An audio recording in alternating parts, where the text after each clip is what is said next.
NCERT class 10 maths. हमारा chapter है chapter number 5 arithmetic progressions, और उसमें हम लोग क्लास 1 मतलब इस चैप्टर को शुरू करते हैं। पहला क्वेश्चन है what is a sequence. A sequence is an ordered list of numbers other than numbers or other objects that follow a specific pattern or rule. जिनका एक स्पेसिफिक पैटर्न और रूल होता है उसे हम लोग सीक्वेंस कहते हैं, जैसे 1 2 3 4 5 6, प्राइम नंबर सीक्वेंस 2 3 5 7 ऐसे करके। What is a progression? A progression is a sequence where each term is related to the previous term by a previous term या terms by a specific rule or pattern। तो हर एक term अपने पीछे के term से related होता है, ठीक है, बाय स्पेसिफिक रूल और pattern often describe by a formula, जिसे हम लोग फार्मूला से डिस्क्राइब कर सकते हैं। Example 1 2 3 4। What is the difference between a sequence and a progression? A sequence is simply an ordered list of numbers. The specific rule may or may not be easily defined। तो sequence बस एक rule होता है और उसमें जो आगे के टर्म्स होते हैं ज़रूरी नहीं उसके लिए कोई फार्मूला हो कि हम लोग nth टर्म निकाल पाएँ या उसके लिए एक डेफिनेट फार्मूला हमारे पास हो। लेकिन प्रोग्रेशन क्या होता है? प्रोग्रेशन एक सीक्वेंस होता है, सीक्वेंस है तो डेफिनेट पैटर्न तो होगा, with a definite relationship between the consecutive terms. तो हर टर्म्स के बीच में एक डेफिनेट रिलेशनशिप होता है, एक डेफिनेट फार्मूला होता है that calculates any term in the progression. All progressions are sequences but not all sequences are progressions. For example prime number sequence, तो प्राइम नंबर सीक्वेंस में 2 आता है, फिर 3 5। अब हम लोग चाहें कि हम लोग nth प्राइम नंबर निकालें तो उसके लिए कोई ईजिली डिफाइंड फार्मूला नहीं है, एक अप्रॉक्सीमेशन होता है और भी कुछ होता है। ये हायर स्टडीज़ है प्राइम नंबर थ्योरी जो होती है नंबर थ्योरी में, जब हम लोग अगर मैथ को कोर लेके आगे बढ़ते हैं तो वहाँ पर होता है, लेकिन उसका कोई बेसिक फार्मूला या फिर डेफिनेट फार्मूला नहीं है, ठीक है। जैसे अरिथमेटिक प्रोग्रेशन का है a + n - 1d, या ज्योमेट्रिक प्रोग्रेशन का है। तो ये सीक्वेंस होते हैं, उनमें पैटर्न तो एक रूल तो है कि हर नंबर प्राइम नंबर होगा, 2 डिस्टिंक्ट फैक्टर्स होगा, 1 और नंबर इटसेल्फ, ठीक है। लेकिन उसका कोई डेफिनेट फार्मूला नहीं है कि nth टर्म हम लोग निकाल पाएंगे, ना ही 2 कंसेक्यूटिव टर्म्स के बीच में कोई रिलेशन है कि इतना कॉमन डिफरेंस है या फिर इतना को मल्टीप्लाई करने पर ये आ रहा है, ठीक है। तो उसमें बस एक पैटर्न होता है सीक्वेंस में, और जिस सीक्वेंस में एक डेफिनेट फार्मूला होता है नंबर ऑफ टर्म्स या nth टर्म निकालने का, वो सीक्वेंस को प्रोग्रेशन कहते हैं। तो all progressions are sequences but all sequences are not progressions. अगला क्वेश्चन है what is an arithmetic progression, जिसे AP जनरली कहा जाता है। What is the common difference of an AP? An arithmetic progression is a list of numbers in which each term is obtained by adding a fixed number to the preceding terms except the first term। तो first term को छोड़ के हर term को obtain करने के लिए उसके पिछले वाले टर्म में कोई फिक्स नंबर जोड़ते हैं। जैसे 3 में 5 जोड़ा तो 8 में फिर हम लोग 5 जोड़ेंगे तो कितना आ जाएगा, 13 आ जाएगा, ठीक है। उसके बाद फिर हम लोग 5 जोड़ेंगे तो 18 आ जाएगा, फिर हम लोग 5 जोड़ेंगे तो 23 आ जाएगा। तो ये एक AP हो गया, ठीक है। तो AP क्या होता है, जिसमें एक कॉमन डिफरेंस मतलब एक फिक्स नंबर होता है जिसको बार बार ऐड करने पर पिछले टर्म में आगे का टर्म हमें मिल जाता है। तो यहाँ पर हमारा अरिथमेटिक प्रोग्रेशन हो गया list of numbers in which each term is obtained by adding a fix number to the preceding term except the first term, कि फर्स्ट टर्म में पता होना चाहिए। कॉमन डिफरेंस क्या होता है, तो वही जो फिक्स नंबर होता है, ठीक है, जिसे हम लोग बार बार ऐड करते हैं to get the next term, that is known as the common difference of the AP। The common difference of an AP can be positive, negative और ज़ीरो। कॉमन डिफरेंस पॉजिटिव हो सकता है, नेगेटिव हो सकता है, zero भी हो सकता है, जैसे 1 1 1 1। ये भी एक AP है जिसमें हम लोग हर टर्म में ज़ीरो जोड़ रहे हैं, तो कॉमन डिफरेंस यहाँ पर हमारा ज़ीरो हो गया। अगला क्वेश्चन हम लोग देखते हैं what is the general form of an AP। AP का जनरल फॉर्म क्या होता है? Let the first term of an AP be denoted by A। तो हम लोग जनरली A से डिनोट करते हैं, यहाँ पर A1 से डिनोट किया है, कोई दिक्कत नहीं है। Second term A2, third term A3, nth term को हम लोग AN ले लेते हैं एंड द कॉमन डिफरेंस भी D, ठीक है। देन द AP बिकम्स, तो AP क्या हो जाएगा, A1 A2 A3 A4 ऐसे करके AN। कॉमन डिफरेंस क्या होता है, तो 2 कंसेक्यूटिव टर्म्स में जो बाद वाला टर्म होता है उससे पहले वाले टर्म को हम लोग सब्ट्रैक्ट कर देते हैं, जैसे A2 - A1 A3 - A2, ठीक है। ये 2 कंसेक्यूटिव टर्म लिए A2 और A3, तो बाद का टर्म, ठीक है, A3 - A2। अगर A1 A2 हमने कंसेक्यूटिव टर्म्स लिया तो A2 - A1। ऐसे ही जो हमारा आगे आ जाएगा वो आ जाएगा AN - AN - 1। इससे जस्ट पहले कौन सा टर्म होगा, A n-1। तो a n minus a n-1 ये क्या होता है, d होता है कॉमन डिफरेंस।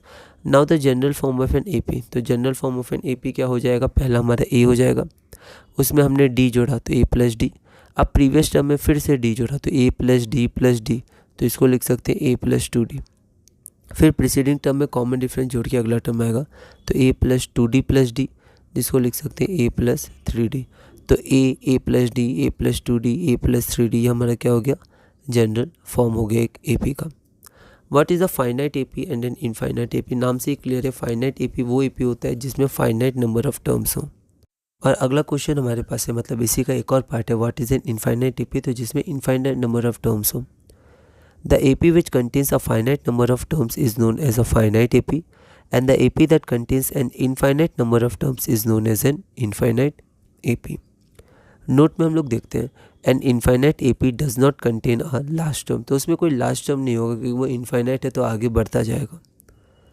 7 नंबर है, what is the minimum information needed to write an AP? तो अगर हमें कोई AP को लिखना है तो हमें मिनिमम इन्फॉर्मेशन क्या चाहिए, देखते हैं। The minimum information needed to write an AP is, पहला तो हमें फर्स्ट टर्म पता होना चाहिए a क्या है और कॉमन डिफरेंस पता होना चाहिए। तो हम लोग AP को लिख सकते हैं a प्लस डी, फिर उसका थर्ड टर्म हो जाएगा a plus 2d, fourth term हो जाएगा a प्लस 3d, ऐसे करके आगे होता जाएगा। अगला क्वेश्चन है, for the AP 3/2, 1/2, -1/2, -3/2, right the first term a and the common difference d, NCERT solve example है। तो ये हमारे पास एक AP दिया हुआ है, तो इसमें हमें फर्स्ट टर्म पता करना है क्या है और कॉमन डिफरेंस d क्या है। तो यहाँ देखते हैं, गिवन AP हमारे पास है 3/2, 1/2, -1/2, -3/2। हमारे पास फर्स्ट टर्म a कितना है, 3/2। अब हमें क्या करना है, कॉमन डिफरेंस निकालना है, कॉमन डिफरेंस d। तो हम लोग कोई भी दो कंसेक्यूटिव टर्म चुन सकते हैं, कोई भी दो चुन सकते हैं, जनरली हम लोग पहले दो टर्म ही चुनते हैं। तो a2 माइनस a1, तो 1/2 माइनस 3/2 दैट इज़ -1, तो हमारा कॉमन डिफरेंस -1 हो जाएगा। अगर आप ये दोनों चुनते तो हो जाता -1/2 और -1/2, तो भी आपका -1 आता। ये दोनों चुनते तो -3/2 माइनस -1/2, तो भी हमारा -1 ही आता। अगला क्वेश्चन हमारे पास है, which of the following list of numbers form an AP, if they form an AP write the next two terms. NCERT solve example हमारे पास है। तो यहाँ पर कुछ लिस्ट ऑफ नंबर्स दिए हुए हैं, आपको बताना है क्या ये AP हैं, और अगर ये AP हैं तो हमें नेक्स्ट टू टर्म्स लिखना है। तो लिखने का तरीका मैंने एक लिखा है, आप इसको मॉडिफाई कर सकते हैं। पहला हमारे पास गिवन लिस्ट ऑफ नंबर्स ये रहा 4, 10, 16 और 22। यहाँ पर 4 हमारा पहला टर्म A1 हो गया, फिर A2, A3, A4। अब हम लोग क्या करेंगे, कॉन्जिक्यूटिव टर्म्स के डिफरेंस निकालेंगे। तो A2 माइनस A1 6, उसी तरह A3 माइनस A2 6 और A4 माइनस A3 6। तो हर बार आंसर 6 आ रहा है, आगे भी जाएंगे तो जो बड़ा है उसको K मान लेते हैं, K प्लस 1 मान लेते हैं, माइनस AK, ये छोटा हो गया कंसेक्यूटिव टर्म्स में, AK और AK प्लस 1 ये कंसेक्यूटिव टर्म्स है। तो बाद वाला AK प्लस 1 माइनस AK बराबर हमेशा सेम आ रहा है, हम देख सकते हैं, ठीक है। तो यहाँ पर हम बोल सकते हैं इसको the given list of numbers is AP, है ना, जैसे NCERT में था मैंने वैसे ही लिख दिया। और यहाँ पर D कॉमन डिफरेंस 6 हो गया। नेक्स्ट टू टर्म्स हमारा हो जाएगा 5th टर्म और 6th टर्म। तो 5th टर्म हो जाएगा A4 प्लस D, क्योंकि पिछले टर्म में बस हमें D जोड़ देना है। तो पिछला टर्म हमारा 22 है, इसमें 6 जोड़ दिया 28। फिर अब A6 के लिए A5 हो गया 28, उसमें 6 जोड़ दिया 34। तो नेक्स्ट टू टर्म्स हमारा हो गया 28 और 34। अगला क्वेश्चन हमारे पास है, सीक्वेंस है हमारे पास, ये हम कह सकते हैं जो लिस्ट ऑफ नंबर्स है वो है 1, -1, -3 और -5। अब हमारे पास फिर से 4 टर्म्स है, A1, A2, A3, A4। तो A1 1, A2 -1, A3 -3, A4 1। उसी तरह कंसेक्यूटिव टर्म्स के बीच में डिफरेंस देखा तो हर बार -2 आया, that is K plus 1 minus AK is same for every number और एवरी पेयर, या फिर हम कह सकते हैं is same every time. So the given list of numbers form an AP and D is equal to -2। तो next two terms हमारे पास A5, A6 हो जाएंगे। A5 के लिए पिछला टर्म A4 है जिसमें कॉमन डिफरेंस हम लोग जोड़ेंगे, तो -5 प्लस -2, ये ध्यान रखना -2 कॉमन डिफरेंस है, नेगेटिव है इस बार। तो -5 -2 दैट इज़ -7।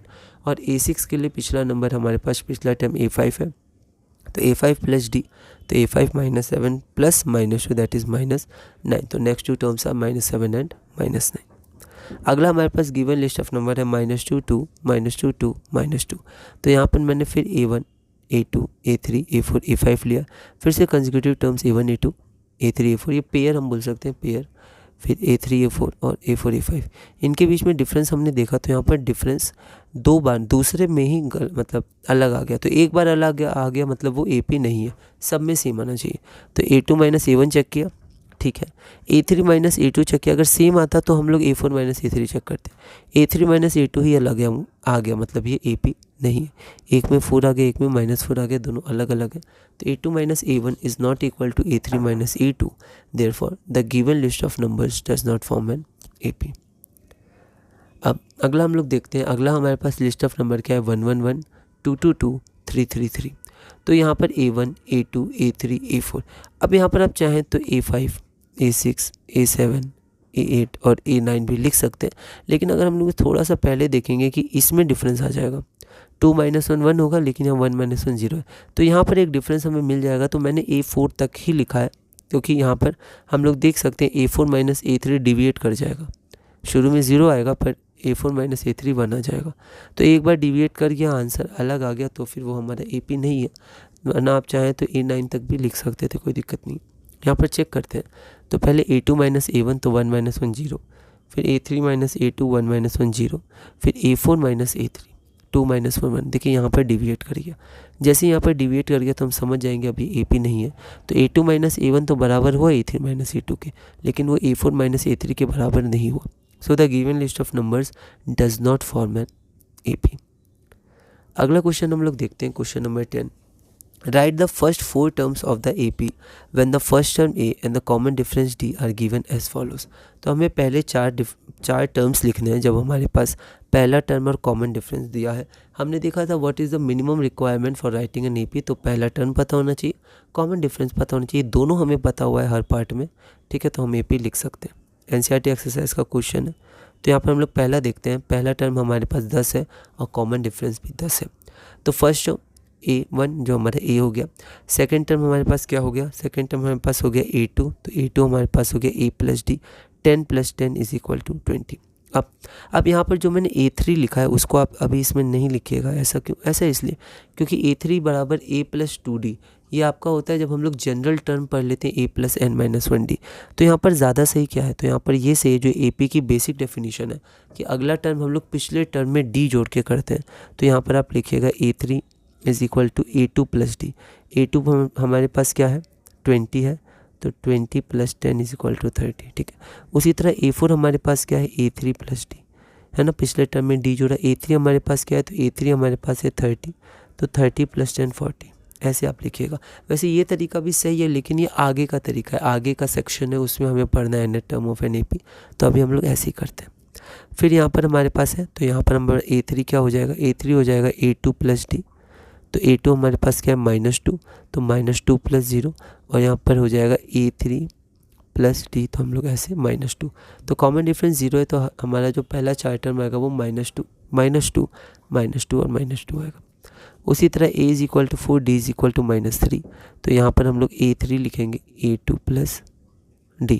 तो A2 की वैल्यू हमारे पास क्या है, तो A2 की वैल्यू हमारे पास 1 है, और 1 माइनस -3 मतलब 1 माइनस, एक बार हम लोग देख लेते हैं इसमें गलती तो नहीं होगी। अच्छा यहाँ पर -1 होगा, सॉरी, ठीक है। तो यहाँ -1 होगा, 4 -3 -1, तो ये हो जाएगा -1 -3 दैट इज़ -1 + 3। तो हमारे यहाँ पर आंसर +2। यहाँ पर थोड़ी दिक्कत आ रही है, इसको मैं देखता हूँ एक बार। तो यहाँ पर हम लोग देखते हैं, तो A1 हमारा क्या है, 4 है, तो A2 तो हो जाएगा A प्लस D मतलब फर्स्ट टर्म प्लस D। तो फर्स्ट टर्म हमारा 4 है, फिर D है -3, तो यहाँ पर हमारा 4 - 3 1 आ जाएगा, कोई दिक्कत नहीं। उसके बाद A3 हमारा हो जाएगा, जो पिछला टर्म हमारा 1 था, फिर उसमें हम लोग जोड़ देंगे कॉमन डिफरेंस। कॉमन डिफरेंस -3 है, तो 1 + -3 दैट इज़ 1 - 3 दैट इज़ -2। उसी तरह A4 हो जाएगा A3 प्लस D, तो -2 जो हमारा A3 है प्लस -3 जो हमारे पास D है, तो -2 - 3 that is -5। Therefore the first 4 terms of the AP are 4, 1, -2 and -5। अगला हमारे पास है A is equal to -1, D is equal to 1/2। तो फिर से A हमारा -1 हो गया, D 1/2 है, तो उसमें जोड़ देंगे। A3 क्या हो जाएगा, A3 हो जाएगा A2 प्लस D, तो यहाँ पर हो जाएगा A2 प्लस D। तो A2 का वैल्यू -1/2 है और D का वैल्यू 1/2 है, तो -1/2 और 1/2 0। उसी तरह A4 हो जाएगा A3 प्लस D। A3 हमारे पास क्या है 0, और यहाँ पर अगला टर्म है 1/2, मतलब कॉमन डिफरेंस 1/2, 0 + 1/2 1/2। तो ये हमारे फर्स्ट 4 टर्म्स हो गए। ठीक है, अगला हमारे पास है -1.5 और d = -0.25। तो पहला टर्म तो हमारे पास -1.25 है। अब दूसरे टर्म के लिए पिछले टर्म में d जोड़ देते हैं, जो बेसिक डेफिनेशन है AP की। तो यहाँ पर a + d, तो minus plus -0.25 that is -1.50। A3 के लिए हम लोग क्या करेंगे, A3 के लिए हम लोग A2 + d कर देंगे। तो A2 क्या है -1.50 प्लस d हमारे पास क्या है, तो -0.25 दैट इज़ -1.50 -0.25 दैट इज़ -1.75। ठीक है, अब उसी तरह A4 हमारे पास क्या हो जाएगा, तो A4 हमारे पास हो जाएगा A3 + d। तो A3 + d हमारे पास क्या हो जाएगा, A3 हमारे पास -1.75 और d हमारे पास क्या है -0. तो plus minus minus -0.25 that is -2.0। तो फर्स्ट 4 टर्म्स ये हो गया। तो इस वीडियो में हमने क्लास नंबर 1 पूरा किया। अगली वीडियो में हम लोग क्लास नंबर 2 देखेंगे, और यहाँ से हम लोग क्या करेंगे, कंटिन्यू करेंगे। हमारा सेकंड टॉपिक हो जाएगा कि nth टर्म ऑफ AP हम लोग कैसे फाइंड करते हैं। AP में बहुत अच्छे अच्छे क्वेश्चन है, लॉजिकल क्वेश्चन है, पर हम लोग कुछ सॉल्व एग्जाम्पल के ही देखेंगे, और फिर समय के साथ हम लोग इसमें और भी क्वेश्चंस करेंगे और इसको पूरा करेंगे। और अभी हम लोग कुछ ही क्वेश्चंस करेंगे, बेसिक क्वेश्चन, ताकि पता चले इस चैप्टर में क्या क्या है हमारे पास। तो बहुत अच्छे अच्छे क्वेश्चन है, अलग अलग तरह के क्वेश्चंस हैं। तो इस वीडियो में हमने क्वेश्चन नंबर 1 पूरा किया, क्लास नंबर 1 पूरा किया, और क्वेश्चन नंबर 10 तक पूरा किया। अगली वीडियो में हम लोग क्लास नंबर 2 करेंगे, क्वेश्चन नंबर 11 से कंटिन्यू करेंगे, और धीरे धीरे अपने class 10 maths chapter 5 arithmetic progressions में आगे बढ़ेंगे।